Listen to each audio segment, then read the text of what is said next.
This time on episode 535 of Legends of S.H.I.E.L.D., we're discussing the Disney Plus series, Agatha All Along penultimate and finale episodes.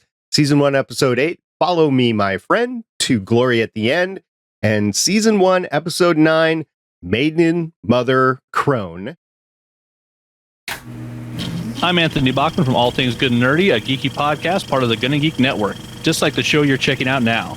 Shows on the network are individually owned, and opinions expressed may not reflect others. Find other fantastic geeky shows at GonnaGeekNetwork.com. Raised on X-Men, empowered by the Avengers, strengthened by the Defenders, webbed by Spider-Man, adopted by the Fantastic Four, and forged by S.H.I.E.L.D. Stand by for your Marvel debriefing.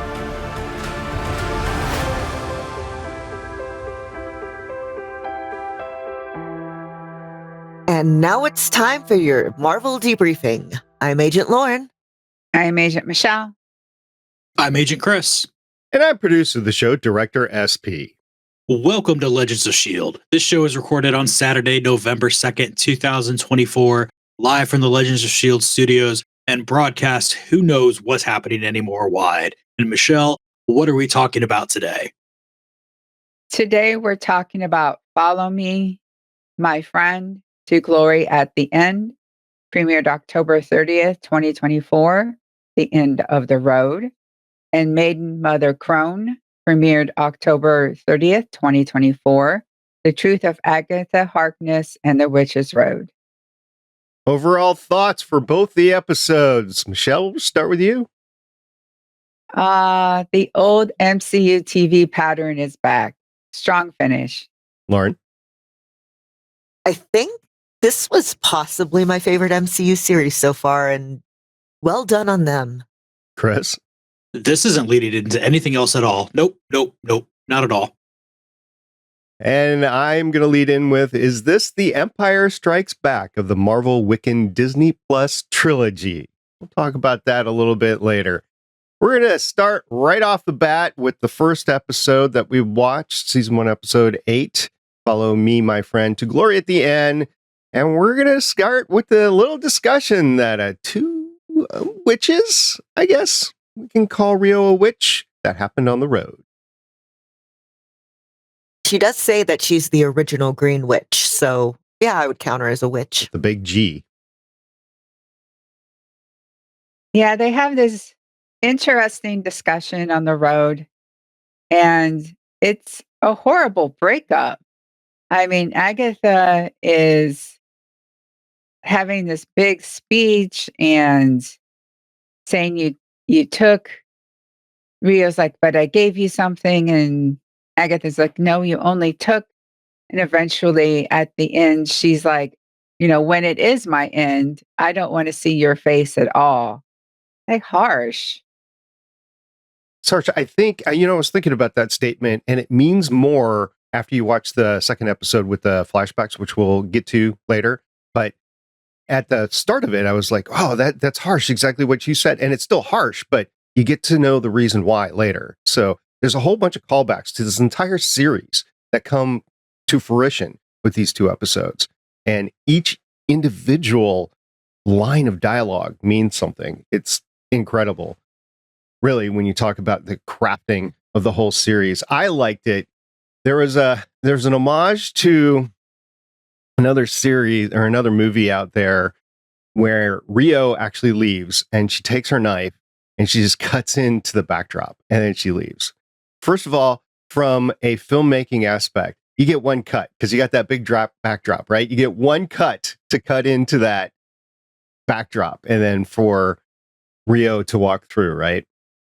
But it goes back to another movie that's, I can't remember when it was, but the TV show that was inside the bubble and the entire life was lived. I can't remember the name of it off the top of my head, but it was with Jim Carrey.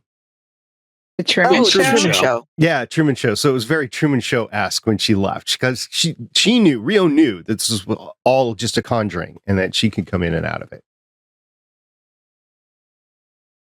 I found it really interesting that in most comic portrayals of Marvel's death, others are in love with her. And by others, I mainly mean Thanos. She does have kind of a thing for Deadpool in some of the comics. Here, she's outright in love with Agatha, like to the point of bending the rules for her. She gives her a little bit more time with someone who was fated to die to begin with. She basically lets things. She doesn't come for Billy at the end because through this whole episode, she's like, yeah, he's basically a fugitive from death. It's against the natural order. He needs to turn himself in. And as far as we know so far, she basically accepted Agatha in trade. We'll talk about that when it comes to the end of this particular episode. And in my opinion, she gave Agatha a really beautiful death. Like they, I guess, in essence, consummated their relationship. They kissed, and then Agatha kind of floats to the ground, and we get the results of decay, which is like flowers and all of that, without seeing the really, I guess, ugly parts of decay. So what we don't get to see in this entire series is how Rio and Agatha's relationship started. I can assume a lot. For instance, I can assume that Agatha was taking witches' powers long before we first see her on the screen, and that Rio fell in love with her because of all the bodies that was given to her, right? That's an assumption. We have no idea what the beginning of their relationship actually looked like. I think that's a good guess, though. It does seem to be what they're kind of hinting at, especially with the whole, some of the conversations they have previous to the episode, like, you'll get your bodies, stuff like that. The bodies are really piling up, yeah.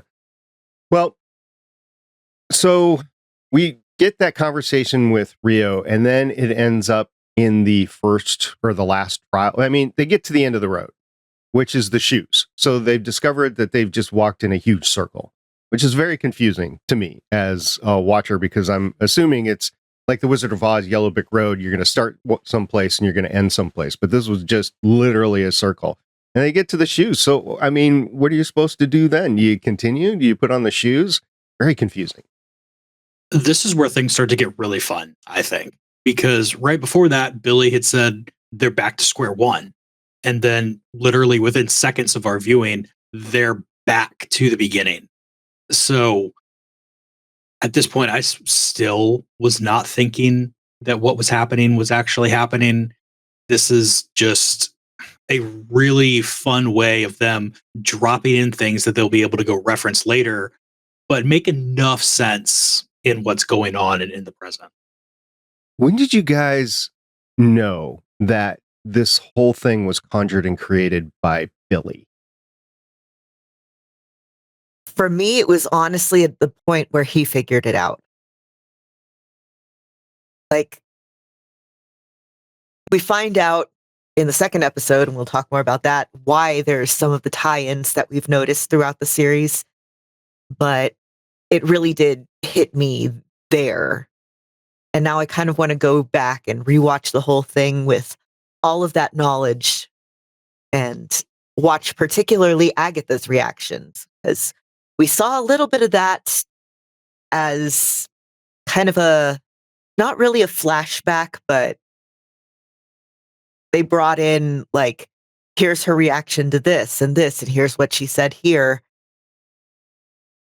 When Billy got back to his room, that's when I was able to put it all together, because I didn't really put it together even when they were getting out of that last trial. I just did not understand it. And I rewatched it a couple of times, and I watched Agatha coming out, and she got to the storm doors and they wouldn't open. And she said, I did what you want. I didn't know who she was talking to. I didn't know if she was talking to Rio. I didn't know if she was talking to Mephisto. I didn't know if she was talking to Billy. Didn't know. Actually, Billy didn't even enter my mind. I had no idea who she was talking to. But at that moment, you know she was talking to Billy. Because she knew from the very beginning, because of what we see in the second episode. For me, it was at some point in his room. I can't remember exactly when. Like, I want to say it was a tiny bit before it was super revealed, but definitely not until after we got into Billy's room at the end.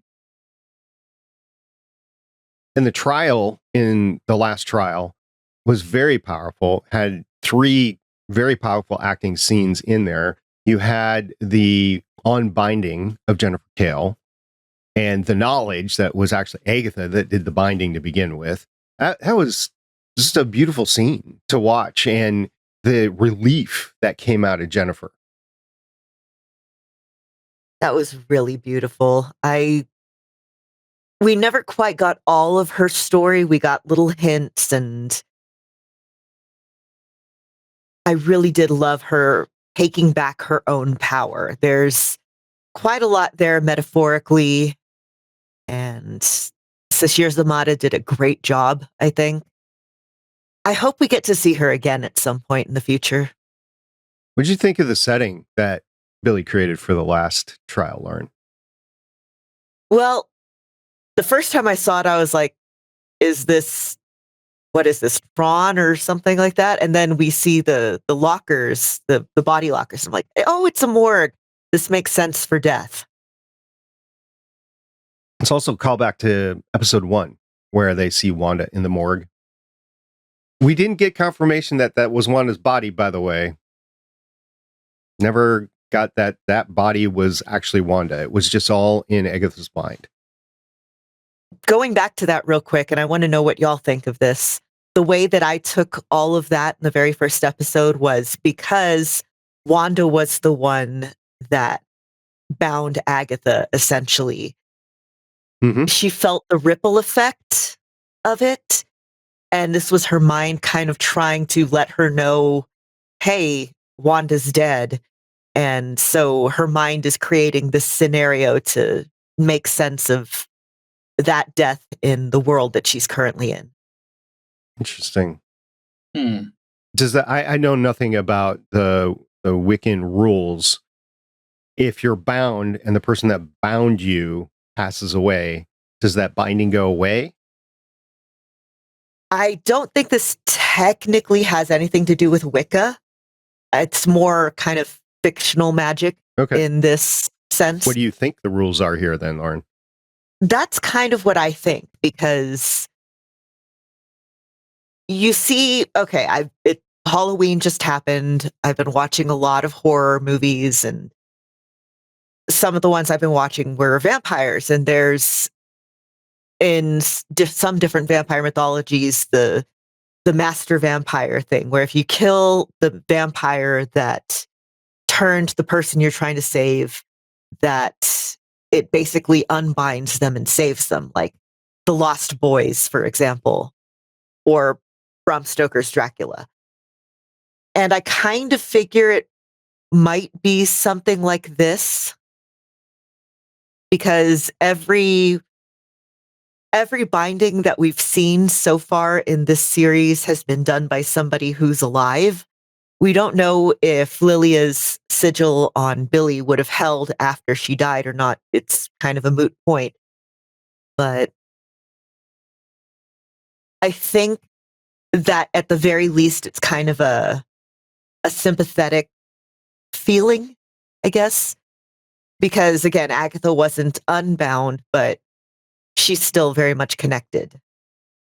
Would it be like a disturbance in the forest where millions of voices suddenly cried out and then were silenced? I mean, you can kind of think of it that way. Okay. Sounds good to me. The next powerful scene in the trial was when Billy saves Tommy.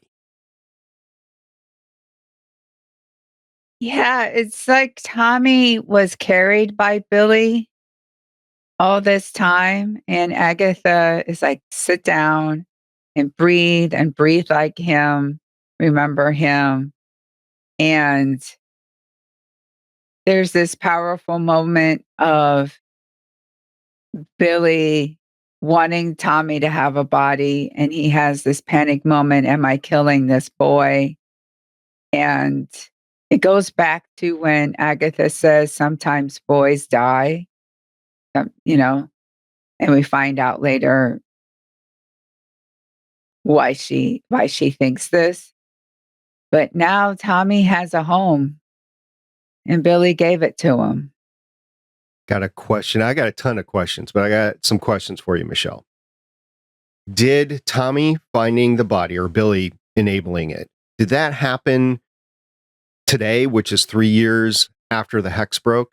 Or did it happen instantaneously when the hex broke? And I think that gets your comment of Billy carrying Tommy too. So how long do you think Tommy was gone, basically? Do you think it was instantaneous like Billy, or do you think it was separated by 3 years?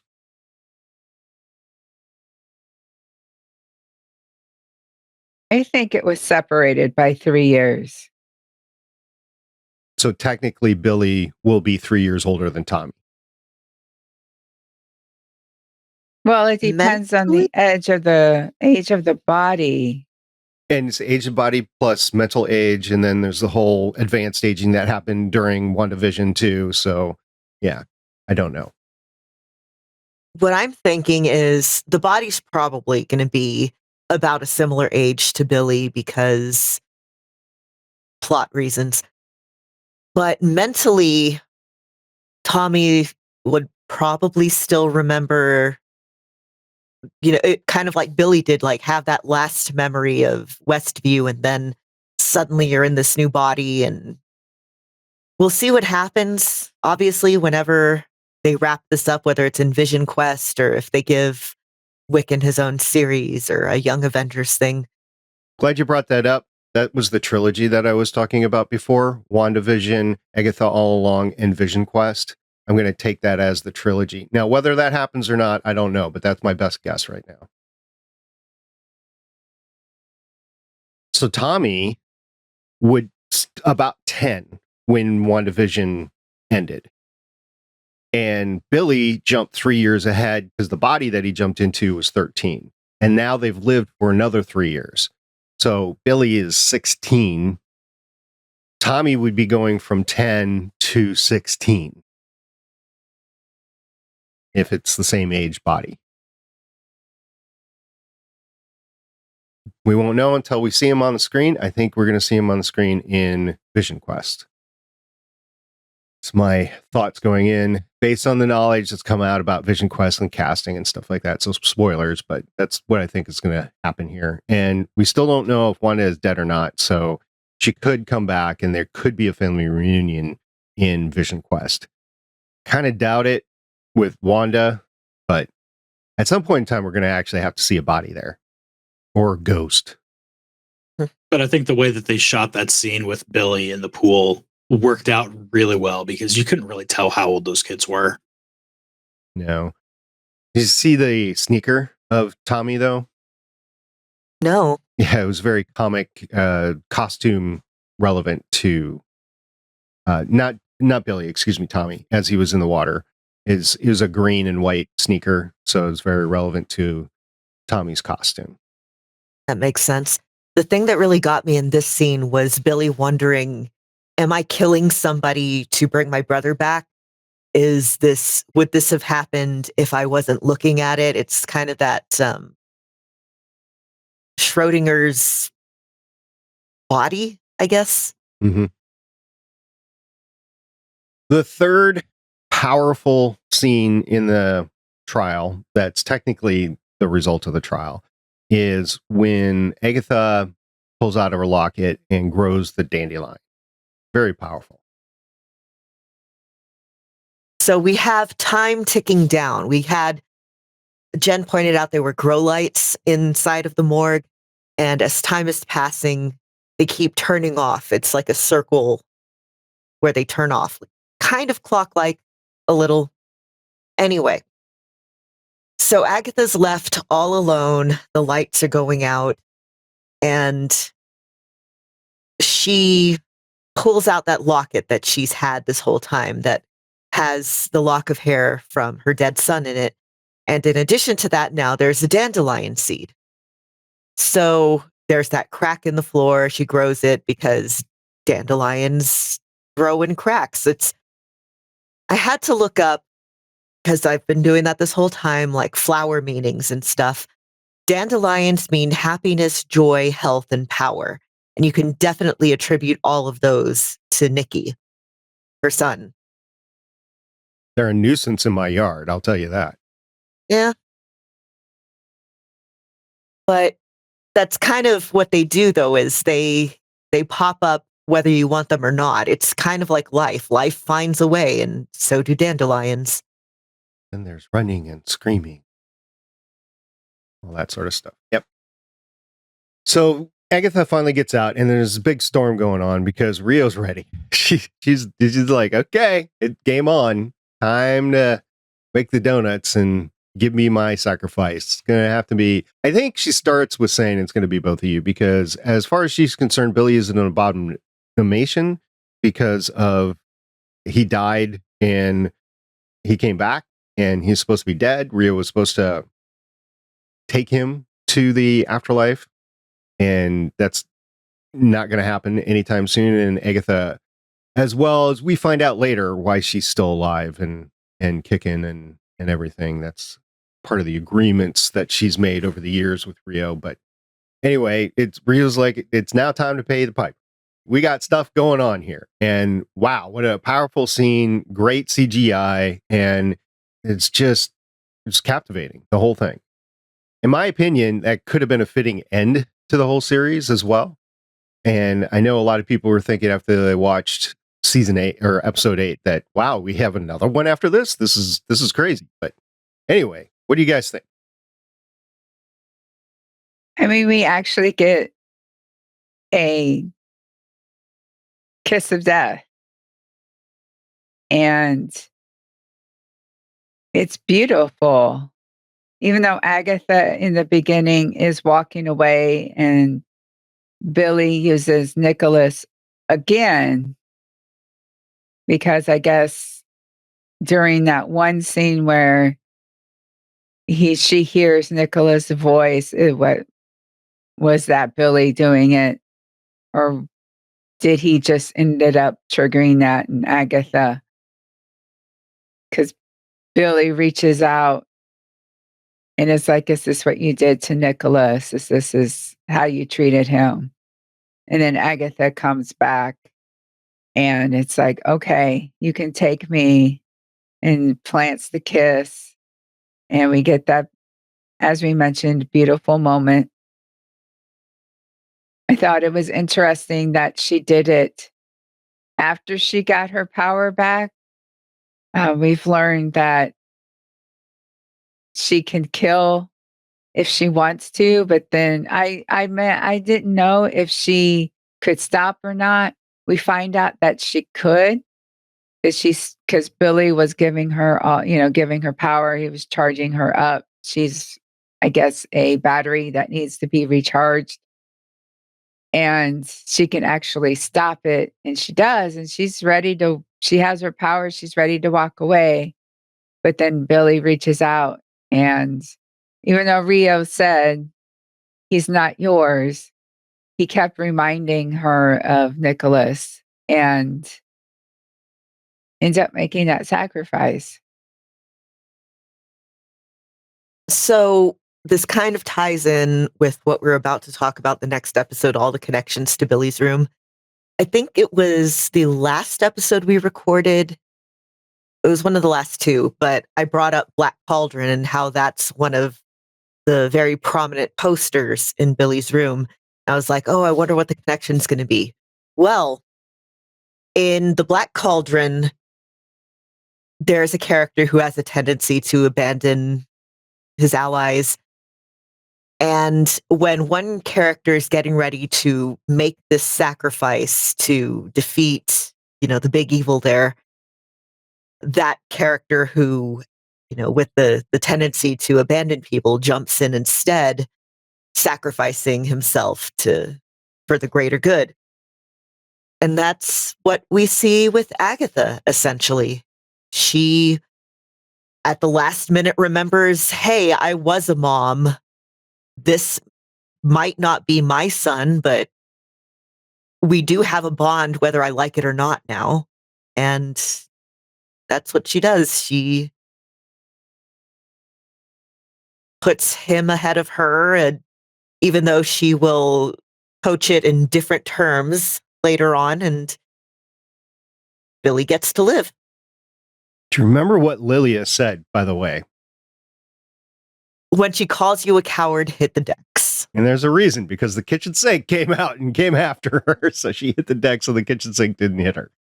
And that's good, because she needed to live longer than that to go through the whole thing with Billy and go through the final moments of, I'll argue this, but for lack of another term, I'll say redemption. But I don't think it's redemption. I think she just chooses to help Billy out at the end.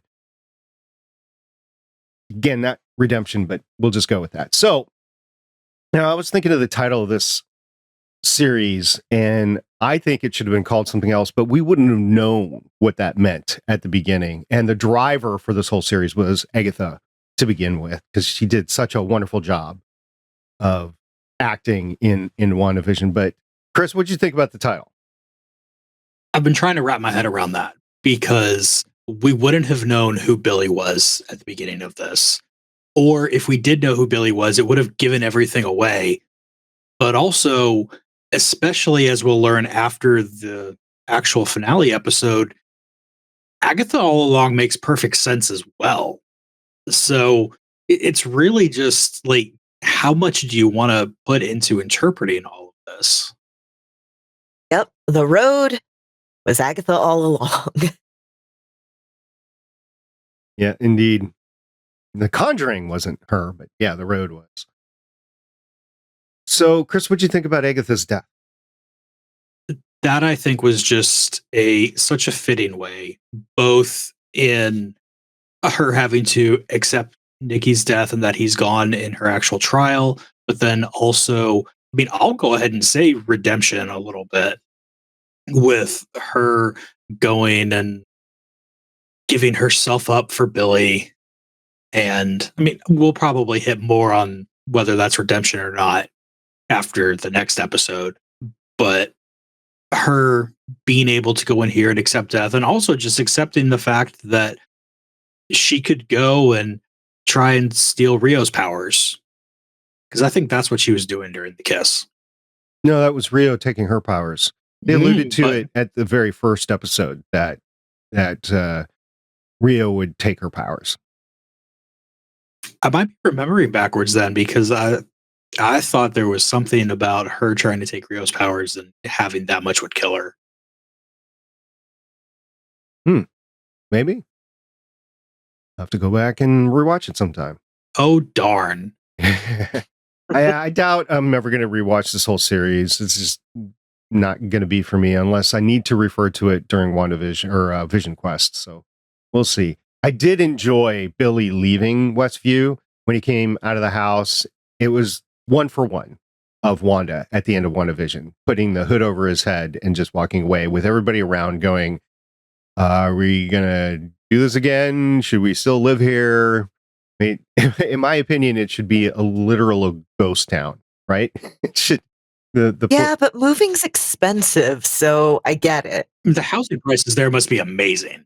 2 hex is in 3 years. No, thank you. And basically, they were living at hex for 3 years. So, like, Do you think now that Agatha's dead, Ralph Boner can get his house back? the property value is just gone to crap. I don't know what's left of that means house. He could buy it back. I don't know. I don't know how all the legalese works when you are a witch squatting in somebody else's house. I mean, he at the very least he owes a lot of back taxes. Yeah, I don't think Agatha seems like a tax evader. She's not paying anything unless it came out of her salary when she was the cop. But apparently she'd been living various different scenarios, so she wasn't a cop the whole time, or detective or whatever. So yeah. Well, Chris, do you have anything left on this one before we go on to the final?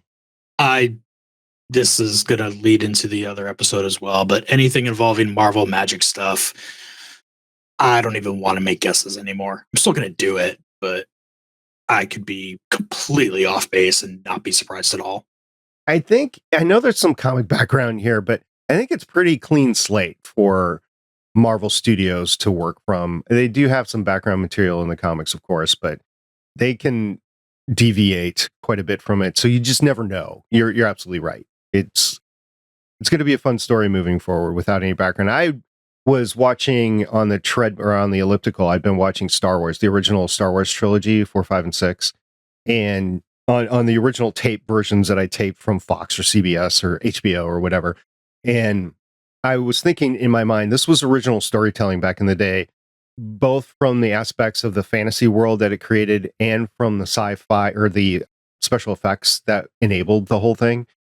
You can clearly see some of the hokey special effects in there that were of the early 80s style. The same special effects that you saw in the series V that showed up there. But it was original. That's my point here. It was original. And I think we're getting to the point with the Marvel Studios that with the witches part of it, it's largely going to be what we would consider original storytelling on the screen, because it's just not in the lore as much as anything else. Matter of fact, I believe even the comic series that have come out lately, like the Scarlet Witch and stuff, have just created the lore on their own. There's no gospel or what do you call it? A writer's Bible on what actually was meant there or not. If you have a good story, you can go ahead and tell it. And that's really what a good series or a movie is all about to me anyway. It's a good story. Yeah, there's cool stuff that can happen along the way with special effects and it's cool world building and stuff like that. But it's a storytelling that's really important to me. Probably, for me, it's probably story building and world building together. Anyway, we're going to move on to the final episode, Maiden Mother Crone. And we're going to start the discussion. It is impossible to start the discussion of this episode without starting here on the actual kid, Nicholas Scratch.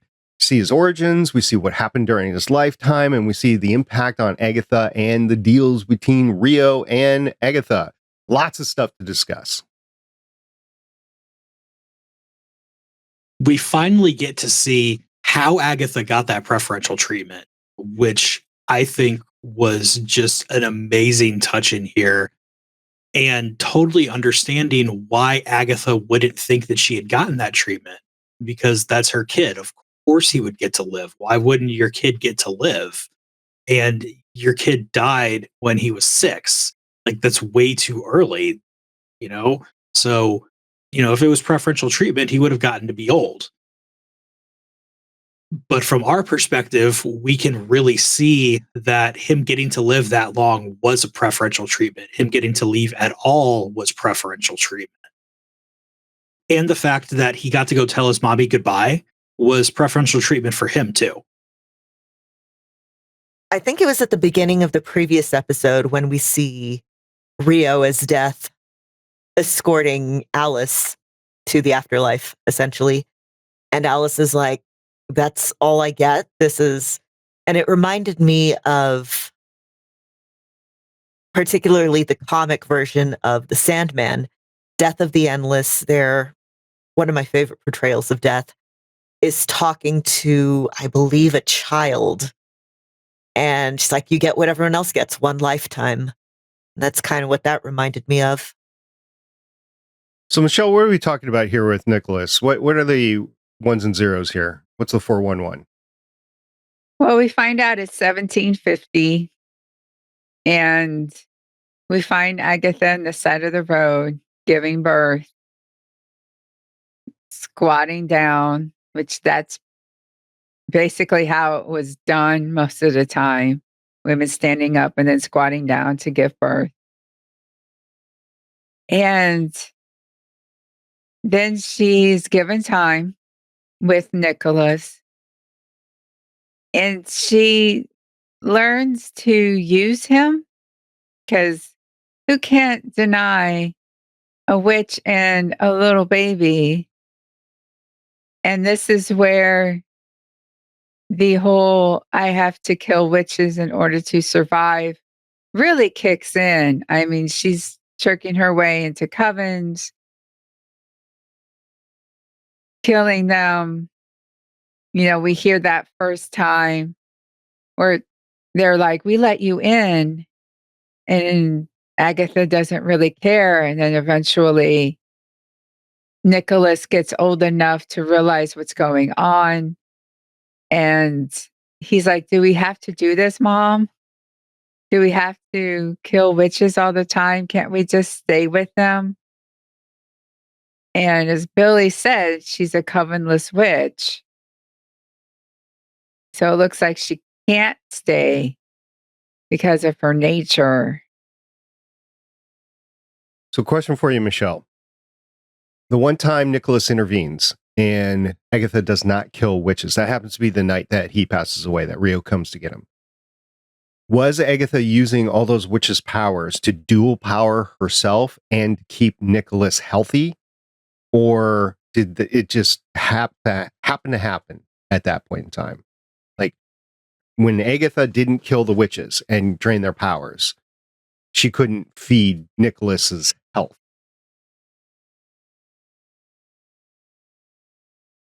I think it was his time. I think Rio was going to be coming no matter what, whether Agatha was going to deliver more bodies or not. It was Nicholas's time. He was sick. It looks like he had been sick for a while, which is not uncommon in the 1700s. Unless you have a cool Federation starship that does some time travel, comes back and brings medicine from 600 years in the future. So we notice that Nicholas is coughing this whole time. And if you know anything about premature babies, the most common problem among premature babies is lung issues, because the surfactant that allows your lungs to not stick together hasn't quite finished forming yet. So there's a reason that when babies go to the NICU, they tend to have to be put in like oxygen tanks and stuff. And obviously in the show, Agatha gave birth to a 4-month-old because that was not a newborn baby. But I'm wondering if that could have been the original problem, and what would have killed him originally is he wasn't done cooking yet, or there was just a problem with his lungs, or, I mean, there's so much wrong that can go wrong with babies, both in the forming process and in the being born process. There still is, even today, where you have babies being born with misshapen heads, either through the trauma of birth or whatever, and then they have to wear the cool little helmet for a little bit, and it helps fix that disformity. So yeah, who knows? But I do love all of the intricate references that are in this series, and you can't if something's shown on screen, it is because of a reason behind it.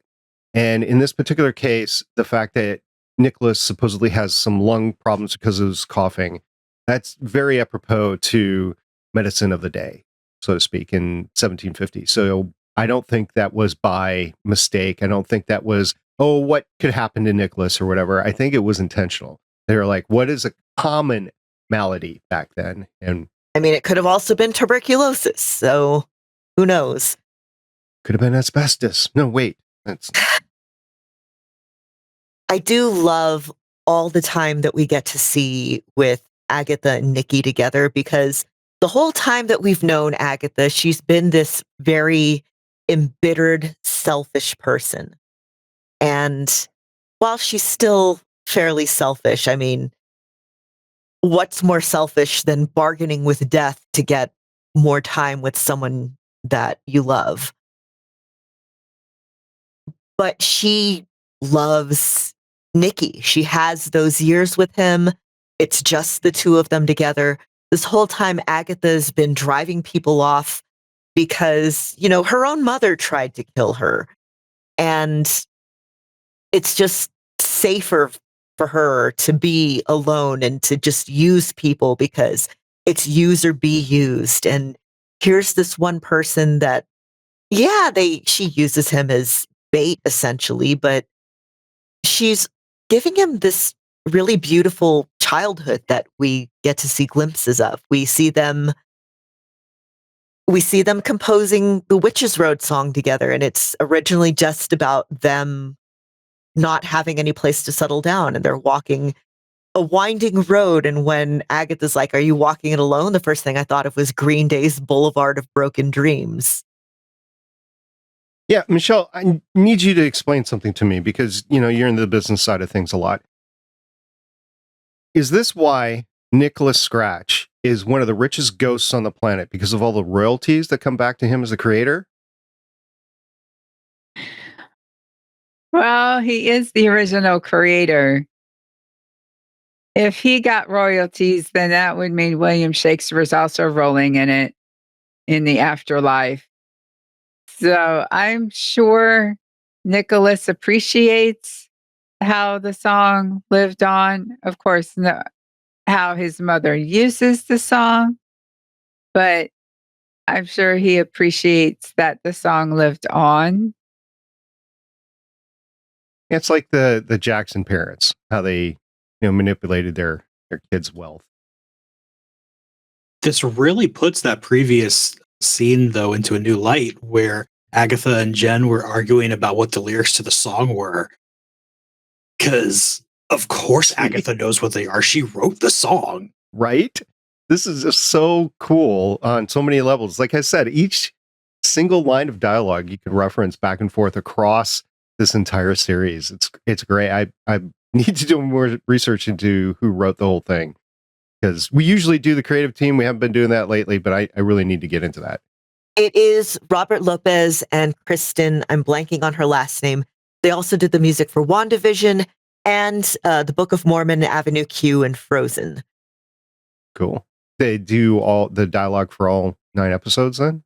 Or no, they did the songs. The song? Okay. Yeah. Cool. So something I thought was interesting, we kind of touched on it a little bit. I mentioned vampires previously.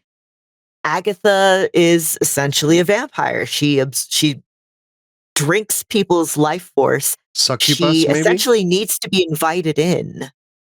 Yeah, she does. You're right. Mm-hmm. It's more vampiric than a succubus, I think. Yep. Okay. Although she is hot, so which could be a vampire or a succubus. Oh, hot! See her butt or her body double butt. Did you? No, it was hers. Did you see somebody gave her an award for first female butt shown on screen in Marvel? Somebody gave her a little trophy. I didn't see that. That's awesome. All right, what's up with the goat? I saw the goat in there and I was like, I didn't understand. So, 2 things. First off, there's his name is Nicholas Scratch. That's an old name for the devil. Here, it's a little bit different. She's like, I made you from scratch. I didn't use any spell components or anything. So I thought that was kind of cute. And goats obviously have ties to devils in a lot of, in particular, Christian lore. But there's a witch movie set in New England in the 16 or early 1700s. The Witch, or the VVITCH, is how it's stylized because of old-timey print type. It's one of my favorite horror movies, and a goat plays a very big role in that, and that's kind of what I thought of first. Again, it's been Halloween. I've been watching a horror movie every day. It's been on my mind. Well, goats have creepy eyes and poop all over the place, so that makes sense. In this series, so many witches are shown killed. So many Witches Road covens have been decimated. And that gets back to, I think it was the 2nd episode, if not the 3rd episode, when they actually went into the Witches Road. Agatha was planning on killing them all right there in her basement. Didn't matter. And that's, I think, why she grabbed Sharon, because, okay, I just need the power from these three witches. So I just need to grab a fourth so everybody believes that there's a coven. So many were just killed by Agatha. And because of that, I don't think Agatha is redeemed, because there's just dozens and dozens and dozens and probably hundreds of witches that she's killed over the years. I can't redeem her as a character from all of that. It's just irredeemable, I believe. But she did what she had to do to survive. I get that. But both Nicholas and Billy, I think, would not have approved had they seen everything that Agatha had done over the years. Could be wrong about that, especially how Billy ends up at the end, but I definitely think Nicholas wasn't there. And Nicholas, I do have a question for you all.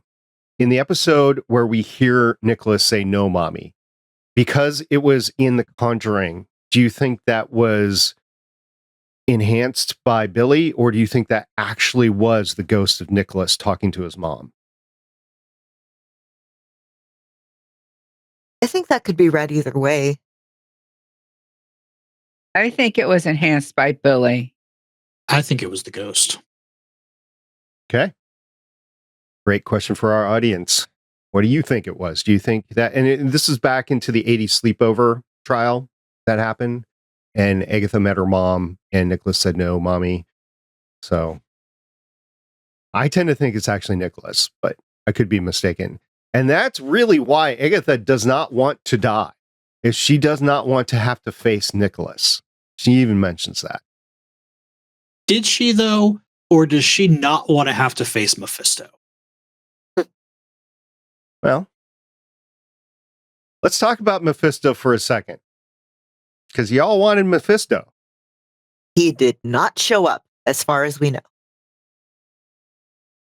But this series has been laying so many plot threads that got picked up, and I'm really starting to think that Vision Quest is just going to be like when they renamed the Justice League cartoon to Justice League Unlimited, and it's the same show. Who cares? So, Chris, I'm not going to let this one go, because I think you still have a plausible theory. It has not been disproved, of the fact that Sharon was actually Rio that was disguised. That's the fun part. You know, we see Rio coming out of Sharon's grave spot. We never see them together at the same time. It could happen. And You don't see Rio escorting Sharon into the afterlife.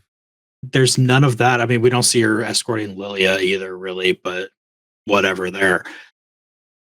But we have time, and it can happen. And I'm not wrong. I'm just not 100% right yet. Have not been proven right. It'd be great seeing her on the screen again in Marvel. And if this is the way that, I was thinking about it, that in the, ever since after Endgame, there's been a lot of deaths of characters as they went along. I have disagreed with a lot of the way the deaths have been portrayed. In some cases, meaningless deaths, like we saw in Secret Wars. So I think that this was a better way. If this was going to be the arc of the character from front to back, I think this was at least nice that she got more than what she had in WandaVision, basically.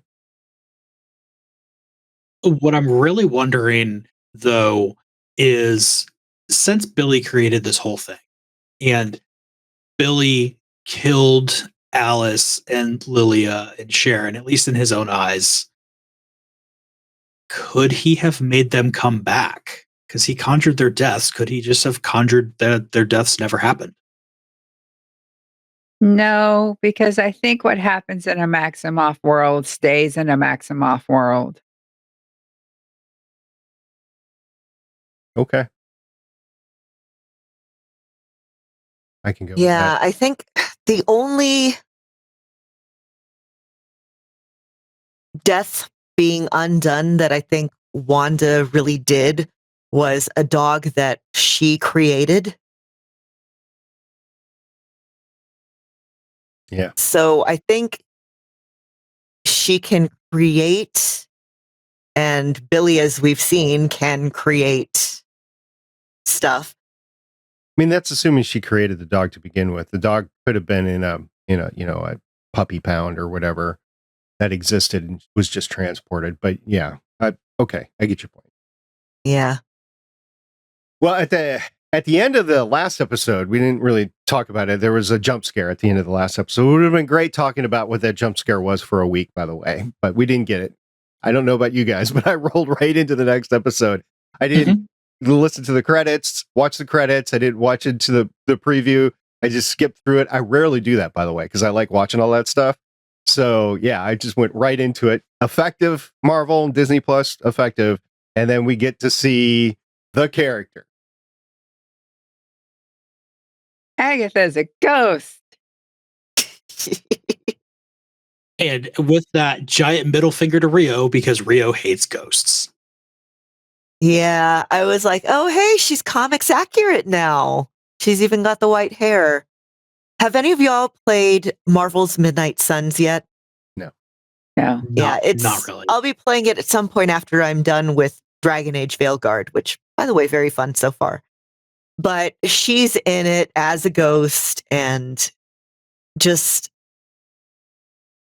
talking with Scott after, like, while I was watching the episode, Scott's like, she is way meaner in the show than she is in the game. And I'm like, well, yeah, in the comics, she's not nice. She's mostly on the side of good, but she very much, I guess, keeps her own counsel. And yeah, here I think we're seeing her head towards that, because we have her basically guiding Billy and coming to a truce with him, and the two of them do seem actually kind of fond of each other by the time the episode ends. One might say they formed a coven too. I think they bonded through trial of anything else. They might not like each other, but they've been through it together and helped each other out in various different ways. So yeah, I will say the goal of the series, because I always ask that, like, what are we trying to get at? I think it was not necessarily to get Agatha to be a ghost, although I will quibble a little bit with Comic Accurate, because in the comics, she's the ghost for Wanda, not necessarily Billy, but same sort of idea. But getting Billy out as Wiccan, I think, was the big goal of this. Now, I don't know whether the goal was to get him in Young Avengers or just to complete that trilogy I was talking about. It's proposed trilogy when we talk about Vision Quest as being the third. Either way, the goal was to get him out so that he could play with the MCU.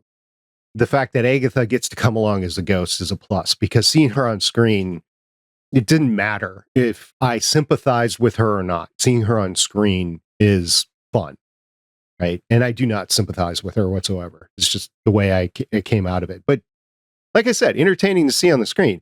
I could hate a character and still like to see him on screen. I love that when she's a ghost and she's still talking to Billy, and Billy's like, oh my God, did I kill all of them? It's like, I killed Lilia. She made her choice. I killed Alice. Well, technically I did that. And Mrs. Davis. Who? Still can't remember. Well, I think she can remember now that Billy did that great gravestone thing in the basement. That was very beautiful. Probably negates the value of the house. Like, I'm not, okay, active grave, not going to buy the house. As far as Jennifer Kale, we do see her flying off at the end. And my question is, are we going to see her in the future, or are we just going to know that she is the one who's escaped and that they actually saved one, that Billy saved one by doing the witch's road? Because again, Agatha was just going to kill everybody. I think we'll see her again. Even if they weren't planning on it, I think she did such a good job there in that role that they're going to almost be forced into bringing her back for something. You know, it would be great is if Lilia came back as a ghost for Jennifer. That'd be interesting. I bet she never would have seen it coming. All right, Lauren, you have a question for all of us. I did. So I mentioned earlier that Rio here had a moment that reminded me of one of my favorite portrayals of death, Death of the Endless.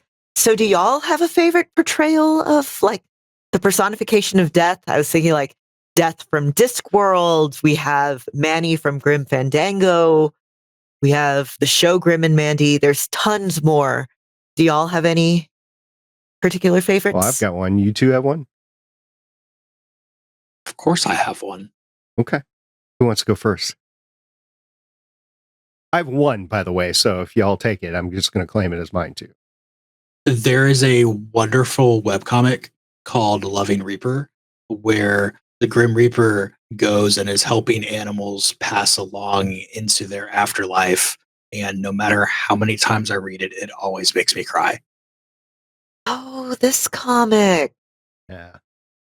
So mine is, of course, Bill and Ted's. Your shoelaces are untied. Michelle, do you have one? Well, the Sandman, of course. You can say Scrooge as well. Oh, yeah. Yeah. Yes. There's plenty of personifications of death and stuff in anime, like I guess a bunch of the characters in Bleach and Death Note. God, the entire series of Death Note. I know. Go watch is that. Death the Kid one? Or am I imagining that as something else? That seems familiar. Death Note is a high schooler who picks up a notebook. I know Death Note. Okay. I'm thinking Death the Kid. Was that an anime or is he just a character in something? I don't know. I have a memory of this. I never watched it, but yes, Death the Kid from Soul Eater. That's it. Okay. Also, I should have known better that you would know about Death Note. There was actually a little reference to it earlier this week. Two wrestlers I like did cosplay as Ryuk, the Shinigami, the main Shinigami of the series, and Misa, who is another character. All right. So if anybody who's listening to this has a favorite death portrayal, get it into us and we'll talk about it on a future show. In the meantime, let's get into last thoughts. Chris. Vision Quest, it's going to be good after seeing this. I have no doubts, but it better have Hulkling in it, or at least Gwen. Hate to tell you, but I've heard some rumblings that Hulkling is at the very least going to be recast if he happens at all. That's just rumors. So, of course, I could be wrong. He hasn't been cast yet at all. Yeah. So showed up at the end of She-Hulk. That's not Hulkling. that's not Hulkling. Okay. Yeah, that's Scar. That's Scar. Ah. So many Marvel characters. Okay. So many Hulks. Lauren, last thoughts? Well, see y'all in whatever they follow this up with. We'll see if it's Vision Quest. We'll see if we get more of a Wiccan series. We'll see y'all in the future. Michelle. No Mephisto, and I'm tired of all the teasing of his appearance. I really am. Either bring him on or stop talking about him, because even like the Marvel people have talked about him, and it's like either, okay, I can't use that phrase because we're a clean show. Either do it or don't do it. There, I can say it that way. It reminds me a lot of when we were covering Agents of S.H.I.E.L.D., where they started bifurcating from the MCU. And it's like, either it's part of the MCU or not. Come on. Just make a decision and then tell us that decision. Mephisto has been cast for Ironheart, though, right? That's correct. So at least at this point, we know that there's that, and that's happening next year. Well, you know that Until there's it's been not. an individual that's been cast. You know, it's for Ironheart. You don't know whether or not you're going to see the scenes. They could pull the scenes. They've done that one before. Yeah, I see the look on your face. Don't tease me like that. I'm not trying to tease you. I'm just trying to prepare you. All right. My last thoughts is I've said it before. I'm going to say it again. I'm going to foot stomp it. No confirmation of Wanda's death yet. We didn't see the body. Wherever that leads to, there is still a chance of getting the Scarlet Witch back into the MCU, at least for a cameo appearance, if nothing else. We'll see what goes. Justice for Scarlet Witch. Yeah. So the next episode, you guys are going to continue on in your coverage of X-Men Evolution. You're going to be covering season 3, episode 1, Day of Recovery. You guys are getting excited to get back into that? Yes. Very. It's X-Men. X-Men is always fun. Scott, Jean. Lauren, if anybody has a note to get back to us, either on our coverage of Agatha All Along, X-Men Evolution, or anything else, how would they get a hold of us? Well, the first place to look for us is at our website, legendsofshield.com. You could also call our voicemail and leave us some messages there at 844-the-bus-1. That's 844-843-2871. You can hop on our Discord and talk with us there at gonnageek.com/Discord. And remember that we are a proud member of the gonnageek.com network. Well, I think at this point, it's safe to say this will be my last episode of 2024 with you all. So it has been a fun ride. I look forward to listening to you in the future as you cover other MCU properties. So until next time, 2025, hopefully, I'm the director, SP. I'm Agent Lauren. I'm Agent Michelle. And I'm Agent Chris. See everybody next time. Bye. Bye-bye. Bye. Bye. Chris, nice new computer. I know, it's very shiny. Yeah. It works. That's the most important part. And you could connect. Yeah. Awesome. Thank you for listening. The intro music heard on this podcast is Great Marvels of the World by Lynn Publishing, found on pond5.com. The outro music heard on this podcast is Cinematic Trailer by Ed Records, found on audiojungle.net. Other transitional music on this podcast is found on incompetech.com, audiojungle.net, and pond5.com. For more information about this podcast, please visit legendsofshield.com. Excelsior!